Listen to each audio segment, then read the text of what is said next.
bowl practice started? It's great to get bowl practice started. You know, get back out there on the field. Our guys have had a couple of weeks, I think, to let their bodies, their minds rest and get ready to go. I know the first as we go through bowl practice, we're going to kind of get everybody running and stretched out and ready to go today and get themselves going over the next week.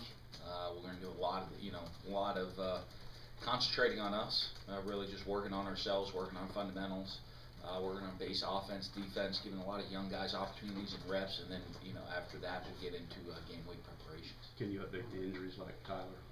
Yeah, I mean they expect everybody to play for the game. We're gonna shut a lot of guys down this week, so you won't see a lot of the older guys getting lots of reps out there.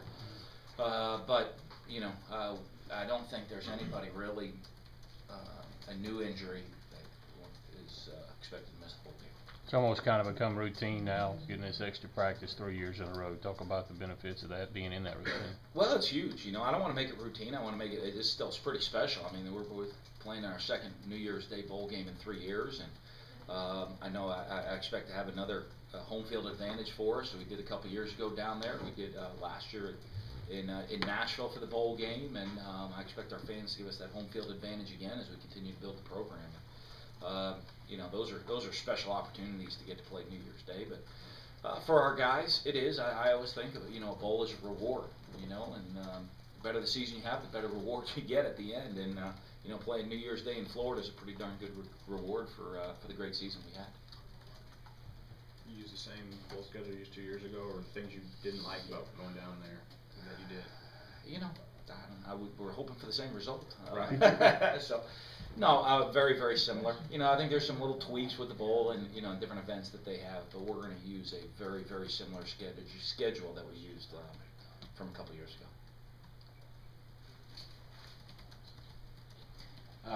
Gabe Jackson, I guess the other day, was tweeting about his future, and a lot of the juniors obviously send their stuff to the advisory committee. I was wondering if you could comment on that and how you guys help them here in the next. Yeah, what we do, I talk to the guys. I mean, the first one I ask, when we sit down, I meet the seniors and make sure they're organized for their plans for the future, and then the juniors and ask. None of them said, "Hey, I want to come out early." So I said, "Okay, who wants to research it?" And a couple of them raise their hands, and we're going to fill out some paperwork to the NFL advisory board. And what we do is we wait, we get the paperwork back, we sit down with players and their families, and and try to give them the best advice possible. And I mean, it seems to have worked out. Look at John Banks. He and I spent a lot of time talking about that. Had the opportunity to come back, and has done something special. What a special night that was last night. I mean, I think he's the first Mississippi player to win a major award in a long, long, long time, right? I said maybe since Hugh Green in 1980. Is that what it is? You guys probably know that research, not me. One of the first Mississippi All-Americans, first team All-Americans since Decade. Probably a decade.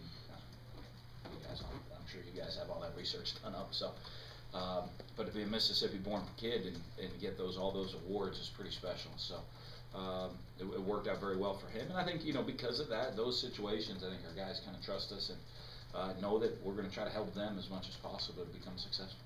Gabe and who else was looking? I haven't seen who's Gabe and Nico. I know we're going to fill it out. I don't know if Tyler ended up doing it and Danico Autry and those guys. I don't know if they did or not. But those were the two that I knew were going to do it. And Rocky Felker does a lot helping them out. I'm on the road recruiting a lot this time of year, so I know he kind of was helping them get all the paperwork filed. How was the feedback on the recruiting trail here the last week or two? It's been great. I think people see the direction we're headed in. I mean, and when you're looking and you're playing in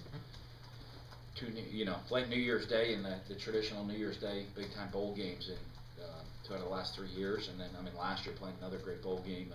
I think everyone sees the direction. I've always talked about you don't just come out of nowhere to build a championship season. It takes that stability, that consistent winning, and building the foundation of a program for the future. And I think everybody sees that's really what we've done here over the last several years.